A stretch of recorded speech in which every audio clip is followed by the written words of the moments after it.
Okay, so moving from one internationally significant monument to another, from Stonehenge all the way up to Hadrian's Wall, just on my doorstep. A really good news story that I'm happy to see got really floated to the top of the headlines this week actually was the story of archaeology that reveals a nuanced life and community on Hadrian's Wall. The headline basically is that burial urns show that Hadrian's Wall was home to families as well as fighters. And That's news. yeah, well, see, this is the thing. This is the thing. This is the thing. I feel like Leo gets in Lethal Weapon. Okay. The thing is, is that this is not news for archaeologists. This sort of stuff has been known about. Well, it's been suspected for 30 years. It's been discussed and examined for the last 20 years. People have been deconstructing the idea, in particular, of the Roman military as a masculine, testosterone, mechanical, essentially a pseudo modern army. Modern in the sense of, I suppose, maybe 20th century army, no women allowed, all this kind of stuff. Uh, for quite That's not true either. well, that's not no, indeed. I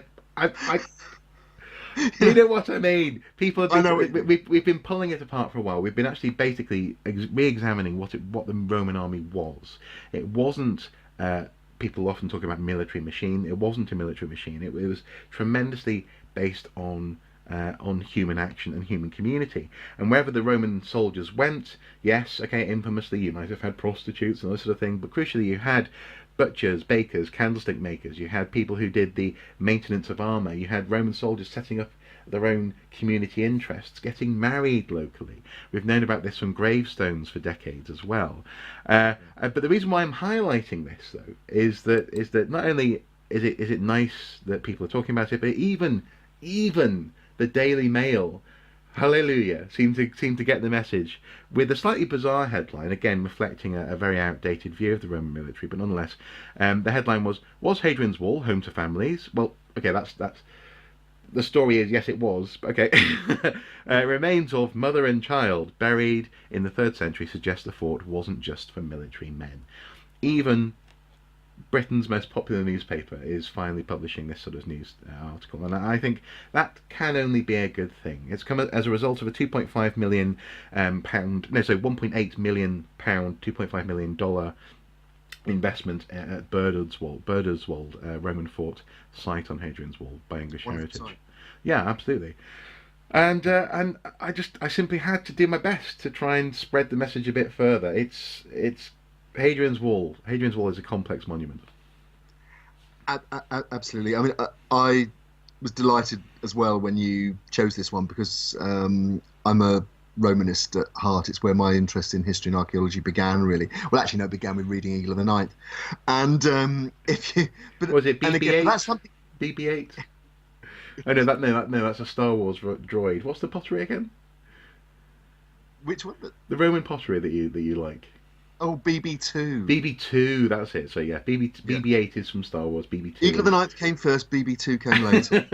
is. Oh, but no, in all seriousness, that I think in the past, people saw references in the classical sources talking about, for example, the fact that Roman soldiers during their 20-year hitch weren't allowed to marry, Yeah, yeah. and they extrapolated from that therefore it was a women-free zone. Hmm. Now you only have to meet current squaddies, and I've had the privilege of working with the guys from the Rifles on Operation Nightingale, to know that there is no such thing as an army which is a women or a relationship-free zone. Hmm.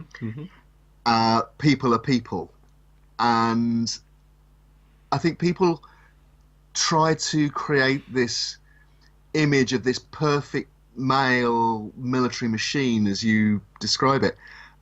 But actually, they didn't look at the evidence. And the evidence has always been, like you say, from the gravestones, from artifacts, that intimately associated with Roman forts were civilian settlements, civilians, women and children, all the professions that would go to supporting something like the Roman army. The moment it's stopped and put down roots anywhere, it's a huge gravitational source that pulls in, if nothing else, the local farmers who are selling food Yeah. and produce. Yeah. So um, this shouldn't be a surprise. It shouldn't be a news story. Again, it's never. Perhaps we haven't communicated it properly. But I remember reading papers 15, 20 years ago, for example, about analyses of the shoes from Vindolanda just behind Hadrian's Wall. And there, it was Vandrell Murray postulating that the barrack setups were similar to what you could see, for example, in the Dutch East Indies in the colonial period, where women were in the barracks and children were in the barracks. We read the same about the British Army in India, that probably unofficially, but women were, if not living in the barracks, smuggling the barracks. Colleague of mine, colleague of ours, Rhys Booth, has been working on material from the colonial period in Australia, and the same thing. We're seeing civilian material in military and police barracks. It's what happens in these organisations. Yeah. And also, as I think, as you pointed out or reminded me yesterday, we also have documentation of soldiers, for example, setting up businesses, trading in presumably local goods, medium and long distance, and making a bit of a side profit. Again, as soldiers are wont to do. I mean, I certainly have heard stories from the 80s of soldiers based in Germany, for example, sending back sausages and not to be stereotypical, but they were sending back basically local food, local train sets. Actually, oddly enough, my dad bought a toy train set that a soldier had sent to the local toy shop in Northwich, in Cheshire, and he got that because of this sort of this weird trade relationship. It's in some respects it's so mundane, this news story. It's so unsurprising that I'm surprised that it's surprising. But I'm also not surprised. No, absolutely. I mean, there's a wonderful anecdotal story that an American Air Force transport in the Vietnam War was just lining up for takeoff, and it suffered a complete electrical failure. And when they went to investigate, it was because all the seafood that was in the hold that the crew was smuggling back to Guam had leaked and taken out the electrics. Nice. So yeah, it's so they weren't so much shelled as shellfished. Fished, absolute, yes. Yeah, I'm exactly. sorry. Okay. They probably got a bit crabby about it. Yeah, probably. Anyway, I like this story. I also like the fact that just in terms of a local impact level, obviously living on Hadrian's Wall, it's really good for local people to understand this as well, because for obviously on a national level, and the reason why I'm celebrating the Daily Mail telling this story somewhat properly, is that on a national level, the northeast and the north of England is still very much dismissed as some sort of hinterland, the place you go to just before you get to Scotland. No one really wants to stop here. It's some sort of wild west of modern Britain, and certainly of Roman Britain. Whereas actually the archaeology has been telling us archaeologists for a long time, and crucially we are now increasingly able to show local people that actually there was an awful lot of continuity. It seems like the same land boundaries were kept in place, the same roads-ish. They were just formalised probably by the Romans, and crucially, you had a complex family life set up. This wasn't a place where the soldiers even necessarily particularly feared for their lives.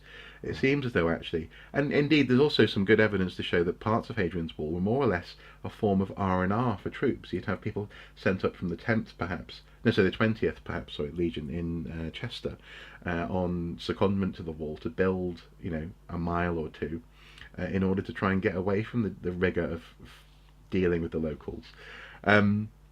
I think it's good for local people, especially in the northeast, to have a sense that actually they're not descended from an uncivilized rabble, and that somehow London is the centre of the world. If you see what I mean, it's good.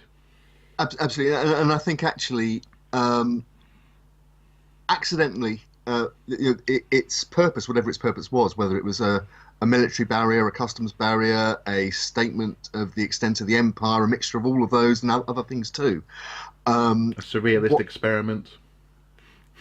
Absolutely, yeah, absolutely, and it was, yeah, it was all, it was all painted like a A blue garden and feature. Yeah. absolutely, it was, it was, whitewashed white, and it was this, wonderful, yeah, absolutely, it was one big sun terrace across. Yeah. That's the point. What I think what it does, it was a huge engineering achievement, and we can recognise that now in a world where we're surrounded by big engineering achievements. But it actually is a cross section of the communities of Roman Britain, the native one, the native communities, the people moving in from outside, the military, the commercial. They're all in this linear melting pot across the top of the province. Yeah. And there were these complex relationships with the before and the after as well, right down to the present day. And that's what I think. That's what makes it so fascinating. Yeah. And Well, I'm with you. Anything that gets people talking about Hadrian's Wall again and how complex and wonderful it is, then that's a good thing. yeah, absolutely, and hopefully with news stories like this that we can quickly, easily point to and share, the conversation around the monument can move forward. Because I say we, historians in particular, ancient historians, but also archaeologists, haven't seriously thought about Hadrian's Wall in the way that most people seem to think about Hadrian's Wall for around 50 years, in fact, 50, 60, 40, 50 years. And it's nice that hopefully this sort of presentation, this sort of injection of community interest and also literally an investment from English Heritage will actually hopefully be a good tool to bring people up to speed with how we're thinking currently about the monument.